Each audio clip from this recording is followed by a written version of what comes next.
আমি আমি আহিছো প্ৰাণজিৎ বৰাৰ ঘৰত আহিছো। আমি গোটেই ৰাইজ গোটেই মানুহ আহিছো। প্ৰাণজিৎ বৰা বাজিয়া গাঁও মণ্ডল প্ৰেচিডেণ্ট আছিলে। হয়। আমি এইজনে আমাৰ পৰা মানে ৰেচন কাৰ্ডৰ নামত পইচা লৈছে আৰু গৰু লাইচেন্সৰ নামতো পইচা লৈছে। 1,15,000 টকা লৈছে। হয়। আৰু লৈছে আপোনাৰ ৰেচন কাৰ্ডৰ নামতো পইচা লৈছে। অৰুণোদয় দিব বুলি অৰুণোদয়ৰ নামত পইচা লৈছে। গতিকে বিভিন্ন আঁচনি বিলাক টকা নিবনুৱা যুৱক যুৱতী স্কিমৰ নামৰ আঁচনিৰ বাবতো পইচা লৈছে। গতিকে সেইকাৰণে আহি পেলাই আমি আজি প্ৰাণজিৎ বৰাৰ ঘৰখন আমি ৰাইজ লৈ আহি পেলাই গ্ৰাহক কৰিছো। গতিকে সি এতিয়া ঘৰত নাই, ঘৰৰ পিছফালেদি সি পলাই গ'লগে। গতিকে আমি অসমৰ মাননীয় মুখ্যমন্ত্ৰী মহোদয়ক জনাই আছো যে আমি যিটো ন্যায় বিচাৰি আহিছো। গতিকে আমাৰ এইখিনি যে অসমৰ মাননীয় মুখ্যমন্ত্ৰীয়ে তদন্ত কৰি যাতে এইটো প্ৰাণজিৎ বৰাৰ লগত জড়িত আছে পবিত্ৰ ওজা, প্ৰাণজিৎ বৰা, নৱজিৎ তামুলী আৰু অনিল শইকীয়া। অনিল শইকীয়া কলিয়াবৰ জিলা সভাপতি আছিলে বিজেপি। এইটো প্ৰাণজিৎ বৰা লৈছিলে। অনিল শইকীয়া লৈছে অৰুণোদয় দিব বুলি অৰুণোদয়ৰ কাৰণে পইচা লৈছে। এইটো আপোনাৰ মুঠ সিহঁতে চব মিলি পেলাই 18,50,000 টকা লৈছে। চাৰিজনে মিলি।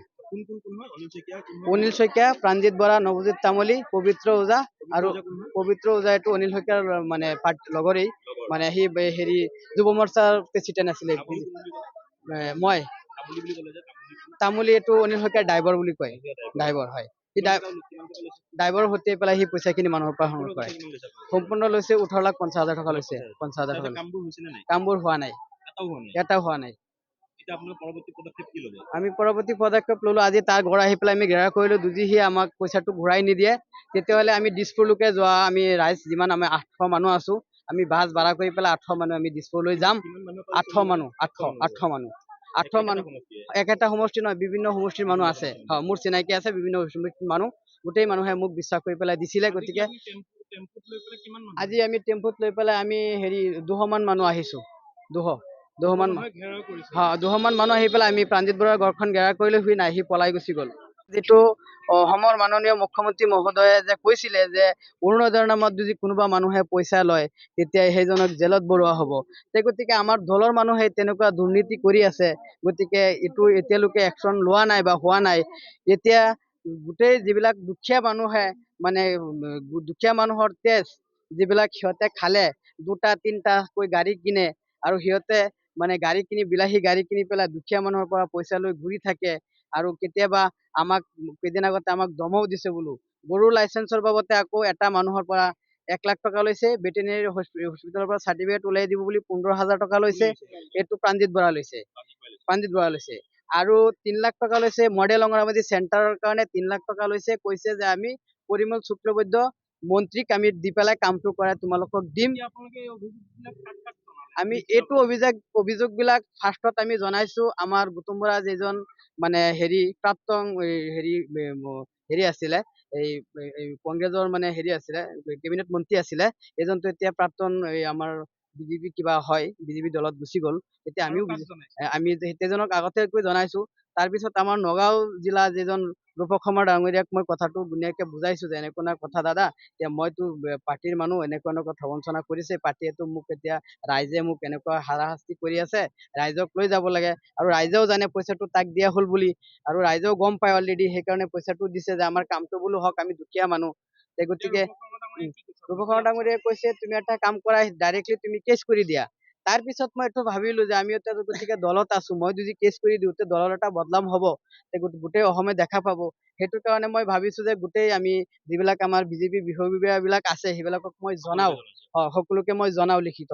মই ফাৰ্ষ্টক জনাইছিলো অভিজিত নাথ, যিজন মানুহ নগাঁও জিলা সভাপতি হৈছে নতুন, সেইজনক আমি নগাঁও চাৰ্কেট হাউচত কথা পাতিছো, লিখিত মই দিছিলো, দি জনাইছিলো। তাৰপিছত কাজিৰঙা লোকসভা মন্ত্ৰী MLA আমি তেনেকে লিখিতভাৱে মন্ত্ৰী MLA জনোৱা নাই, কিন্তু আমি কৰিছো আমাৰ যিটো ওপৰত জনাইছো আমি অনিল শইকীয়াৰ লগত যোগাযোগ মই কৰিছো। অনিল শইকীয়াই কৈছে মানে যেদিনা মই হেৰি আমি ৰূপকদাৰ ঘৰত যেদিনা মই গৈছিলো, ৰূপক শৰ্মা ডাঙৰীয়া ML নগাঁৱৰ ঘৰত মই গৈছিলো, তেতিয়া ৰূপক দাই ফোন কৰি পেলাই কৈছে এনেকুৱা এনেকুৱা জেং এটা হৈ আছে, তুমি এতিয়া কি কৰা। তাৰপিছত অনিল দাই ফোন কৰি কৈছে ঠিকে আছে হ'ব, এইটো মই চল্ভ কৰি আছো। তাৰপিছত মোক 4টা বজাত মাতিছে, মাতি পেলাই ক'লে যিকেইটা ল'ৰাই পইচা লৈছে সেইকেইটা ল'ৰা আমাৰ নিজৰ, তুমি আমাৰ নিজৰ, তুমি আমাৰ পাৰ্টিত আছা, গতিকে তুমি হেৰি কৰা, এইটো মোকাবিলা কৰা, আহা। সিহঁতকতো মই একো মানে হেৰি কৰিব নোৱাৰো, আৰু তোমাকো মানে হেৰি কৰিব নোৱাৰো, আহাচোন বোলো বস্তুটো মই মিলাই দিওঁ।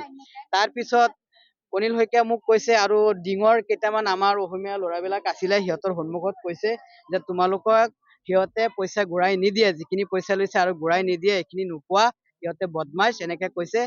গতিকে এইটো অনিল শইকীয়াই কৈছিলে। তাৰপিছত মোক ক'লে অনিল শইকীয়াই কৈছে যে এটা কাম কৰা, মোৰ ফালৰ পৰা তোমাক মই 6 লাখ টকা দি দিম, তুমি 6 লাখ টকা লৈ পেলাই বাদ দিয়া, মেনেজ কৰিবলৈ দিছে যে তুমি এইটো মেনেজ কৰা 6 লাখ টকা লৈ পেলাই। তাৰপিছত মই ক'লো 6 লাখ টকা নি পেলাই মই 800 মানুহক মই কি দিম, কেনেকে দিম, মোৰ ক'ৰ পৰা দিম, মোৰতো বোলে ইমান মাটি বাৰীও নাই যে মই বেচি পেলাই মানুহক পইচা দি দিম। গতিকে মোক কৈছে তোমাৰ ভোট বেংক হ'ব, তুমি পঞ্চায়তত খেলিলেও পাছ কৰিবা, জিলা পৰিষদ খেলিলেও পাছ কৰিবা, তোমাৰ হাতত বুলি প্ৰলোভন দি পেলাই মোক মানে সিহঁতে ব্যৱহাৰ কৰিছে, কৰি পেলাই তাৰপিছত মই যিজন অলপৰ আছামৰ যে মানে হেৰি ভৱেশ কলিতা ডাঙৰীয়াক মই জনাইছিলো, লিখিত মই জনাইছিলো যে দাদা এনেকুৱা কথা, আৰু আপোনাৰ হেৰি পবিত্ৰ ওজা, এই 4টা মানুহ মিলি পেলাই আমাৰ জেঙুনি, লাঙিয়া, জাৰামাৰী, এই ধগাঁও আৰু নগাঁও, এইবিলাক চব মিলি চব মানুহৰ পৰা মোক সিহঁতে কৈছে যে তুমি এটা কাম কৰা, তুমি যোৱা 5 বছৰত ইলেকশ্যন খেলিছিলা, তুমি ভালেমান ভোট পাইছা বিজেপিৰ পৰা, গতিকে তোমাৰ হাতত বহুতখিনি ৰাইজ আছে, তুমি এটা কাম কৰা, যিখিনি ৰাইজ আছে ৰাইজৰ পৰা তুমি হেৰি কৰা, আমি 2 লাখ টকা যিটো আমাৰ চৰকাৰে ঘোষণা কৰিছে, আমাৰ অসমৰ মাননীয় মুখ্যমন্ত্ৰী মহোদয়ে যিটো ঘোষণা কৰিছে চৰকাৰী আঁচনি, যুৱক যুৱতী নিবনুৱা আঁচনিৰ বাবদ যিটো ঘোষণা কৰিছে 2 লাখ টকা দিব বুলি আগতে কৈছিলে। তাৰপিছত সিহঁতে আমাক ক'লে যে আমাৰ এটা বিজেপিৰ পেড থাকিব, আমাৰ বিজেপি পেডৰ থ্ৰুত যাব, থ্ৰুত দি যাব, তুমি আমাক মানুহৰ পৰা ডকুমেণ্টছ খিনি দিয়া আৰু টকা 10,000কে দিয়া, তোমালোকক চিলেকশ্যন কৰাই দিম। সেইখিনি কথা আমাক কৈছিলে এই পবিত্ৰ ওজাই আৰু হেৰি এই প্ৰাণজিৎ বৰাই আৰু নৱজিৎ তামুলী, এইখিনি কৈছিলে। আৰু নৱজিৎ তামুলী এইটো এই অনিল শইকীয়াৰ ড্ৰাইভাৰ হয়, কিন্তু যিমানখিনি টকা কালেকশ্যন কৰিছে গোটেইখিনি নৱজিৎ তামুলীৰ সতিয়াই পেলাই কালেকশ্যন কৰিছে। কেছ টকা লৈছে, ফোনপেৰ পৰা লৈছে, আমি ফোনপেৰ পৰা পইচা দিছো, অনলাইনেও আমি কৰিছো, সেইটো আমাৰ হাতত প্ৰমাণ আছে। আৰু তাৰপিছতে মানে সি কৈছে আমি ফাৰ্ষ্টত সিহঁতৰ পৰা 30টা ফৰ্ম বিচাৰিছো, যে মইতো বিজেপি ফালৰ পৰা মই ইলেকশ্যন খেলিছিলো, গতিকে মোক 30টা অৰুণোদয়ৰ ফৰ্ম দিয়ক। তাৰপিছত মোক ক'লে ফৰ্মটো বোলে এনেকে নাপাবা, তুমি প্ৰতি ফৰ্মত 1,000কে দিব লাগিব। তাৰপিছত মই বোলো, এইটো কৈছিলে মোক হেৰি বাস্তৱ শইকীয়া, অনিল শইকীয়াৰ মানে সি PA হয়, বাস্তৱ শইকীয়া। সি আগতে আঙুলতা ডেকাৰ লগত আছিলে, সি RSSৰ হয়, কিন্তু এতিয়া সি অনিল শইকীয়াৰ লগত মানে সি এইবিলাক কৰে আৰু টকাখিনি কালেকশ্যন কৰাই, সংগ্ৰহ কৰি পেলাই মানে লয়। আৰু আমাৰ পৰা এবাৰ ফাৰ্ষ্টত 30টা মানুহৰ পৰা লৈছে 30,000 টকা। তাৰপিছত আকৌ মোক ক'লে তোমাৰ কাৰণে ফৰ্ম ৰাখি থৈছো, তুমি আহিবা, আহি পেলাই ফৰ্ম লৈ যাবা, 100খন ফৰ্ম ল'বা, নিবা, তুমি বস্তুখিনি লৈ আহিবা, মোক তেনেকে ক'লে। তাৰপিছত মই 100খন ফৰ্ম নিলো, 50খন নিলো, টকা 50,000 দিলো। তাৰপিছত টকাখিনি লৈছে বাস্তৱ শইকীয়াই। তেতিয়া মানে ফাৰ্ষ্ট ষ্টেপ মানে যেতিয়া অৰুণোদয় গুচি গ'ল, ছেকেণ্ড ষ্টেপৰ ফৰ্মখিনি লৈ আছিলে। তাৰপিছত মোৰ পৰা 50,000 টকা হেৰি বাস্তৱ শইকীয়াই তাৰ ঘৰৰ ওপৰত বিল্ডিঙৰ যিটো ৰাধা ভৱন বনাইছিলে তাৰ ওপৰতে মোৰ পৰা 50,000 টকা লৈছে, লৈ পেলাই মোক এইটো অনিল শইকীয়াৰ ঘৰ ওপৰৰ চাটত, ওপৰ তালাত 2 বলহত, তাত মানে হেৰি কিবা বনাইছিলে, বাস্তৱ শইকীয়া তাত থাকে, তাতেই মানে মোৰ পৰা লৈছিলে 50,000 টকা। টোটেল আমাৰ পৰা তাৰ পিছত লৈছে আকৌ 381টা অৰুণোদয়ৰ পইচা। তাৰপিছত ৰেচন কাৰ্ডৰ নামত 381টা বেনিফিচাৰী মানে মহিলাৰ পৰা লৈছে, এই 1,000কে, 1,500কে এনেকে লৈছে, 81টা মানুহৰ পৰা লোৱা হৈছে। টোটেল চব মিলি পেলাই আৰু ৰেচন কাৰ্ডৰ নামত লৈছে 5,000 টকা, যে আমি ৰেচন কাৰ্ড কৰি দিম, তুমি পাৰ্টিৰ পৰা পইচা লৈ পেলাই দিয়া। ৰেচন কাৰ্ডৰ পৰা হেৰি লৈছে 5,000কে লৈছে, আৰু এখন ৰেচন কাৰ্ড বনাই দিব বুলি। ৰেচন কাৰ্ড পোৱা নাই, অৰুণোদয় পোৱা নাই। নাই বুলি জানে নে নাজানে? সেইটো আমি জানো। তাক মই কেতিয়া লৈছিলে পইচাটো? যেতিয়া সি মানে হেৰিত আছিলে, মানে তাৰ পদটো যেতিয়া আছিলে, তেতিয়া সি পইচাটো লৈছে। আজি 5 মাহ মান 6 মাহ মান আগত কোন লৈছে। কোন জড়িত আছে বুলি ক'লে? ইয়াত জড়িত আছে 4টা মানুহ: প্ৰাণজিৎ বৰা, অনিল শইকীয়া, বাস্তৱ শইকীয়া, নৱজিৎ তামুলী আৰু পবিত্ৰ ওজা। হয়, আটাইখিনি লৈছে। আটাইখিনিয়ে সৰ্বমুঠ লৈছে। কিমান টকা ল'লে আপোনালোকৰ? সৰ্বমুঠ 18,50,000 টকা। আপুনি ক'ৰ পৰা আহিছে? পঞ্চায়ত জাৰামাৰী লাইঙ্গিয়া গাঁও সমষ্টি কি আপোনালোকৰ? ডিং ক'ত আহিছে? চামগুৰি সমষ্টি সামগুৰিত আহিছে। হয় সামগুৰি সমষ্টি। হয় কাৰ ঘৰত আহিছে আপোনালোক? ৰঞ্জিতৰ ৰাজিতা ঘৰত আহিছে। কিহৰ বাবে আহিব লগা হৈছে? কৈছে যে আঁচনি দি দিব, কৈছে যে তোমালোক আঁচনি দিয়া, 10,000 কৰি টকা দিয়া, তেওঁ তোমাক আঁচনি কৰি দিম। কোনটো আঁচনি? অৰুণোদয় আঁচনি। অৰুণোদয় আঁচনি। আৰু কিমান মানুহৰ পৰা লৈছে পইচা? 700-800 মানুহৰ পৰা লৈছে। 800 মানুহৰ পৰা লৈছে। লৈছে টোটেল কিমান টকা লৈছে? 10-12 লাখ টকা হৈ গৈছে।